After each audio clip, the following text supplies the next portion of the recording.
bunch of laws, and people have to follow the laws. So the way that this is for our own personal.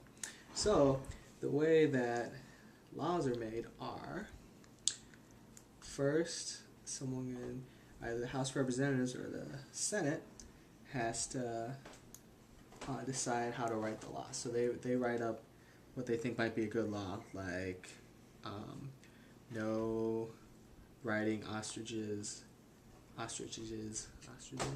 in the park after 9 p.m. That seems like a good rule, because if you're riding an ostrich, you might run into a tree or something if it's dark. So most people think it's probably a good idea, so someone writes that down. No riding ostriches in the park after 9 p.m.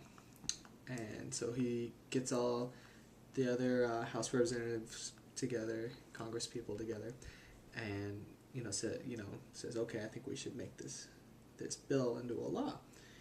And he's got to talk to a bunch of them, and some of them are like, well, maybe we should make it 8 p.m. because in some some places it gets dark at 8 p.m. So why don't we make it 8 p.m. instead of 9 p.m. And some people are like, no, I really like riding my ostrich whenever I feel like it. I don't think we should have a curfew at all, but I think we should make people wear helmets when they're riding ostriches.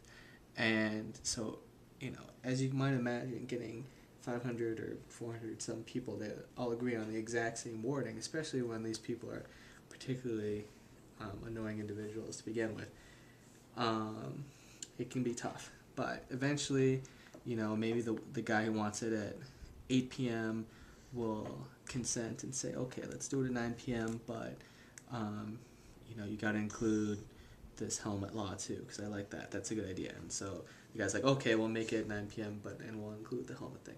And then another guy's like, well, okay, I'll vote for it, but I really want some ice cream tonight, so you got to include that in the bill. Okay, so the representative from Alaska gets ice cream, and you can't ride your ostrich after 10 p.m., and you got to wear a helmet, or 9 p.m. Anyway, so that goes on for a while until enough people, a majority, agree, okay, let's vote yes on this bill. So you think that would be it, but no.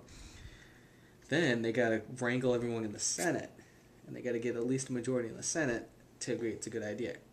And not only do they need a majority, but if people are being really mean and picky, and a lot of people really like ostriches or really don't like ostriches, you might even need to get 60 votes, otherwise people will just cause a ruckus. So if you get 60 people to agree, then you can definitely get it passed. Alright, so let's say you did all that work, and eventually you have a bill that says, okay, you can you can't ride ostriches after 9 p.m. in the park, and you got to wear a helmet, and the Alaskan guy gets some ice cream, and probably the Senate threw in a bunch of stuff too. Maybe, okay, you can't eat any trans fats while riding your ostrich, and maybe farmers get a subsidy for every ostrich egg created. I don't know, a bunch of weird stuff that might not have anything to do with ostriches. Anyway, so you get this bill all the way through, and then you need the president to say, okay, I agree, because if the president doesn't agree, then he can veto it, and that means the law won't pass. You went to all this work and you still don't get a law.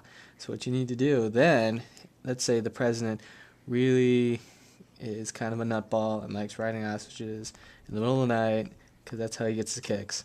Well, if you want to get it past him, you got to go back and get 2/3 of both the House and the Senate to agree with you, and that's a real pain. So if you manage to do that, then it doesn't matter what the president says.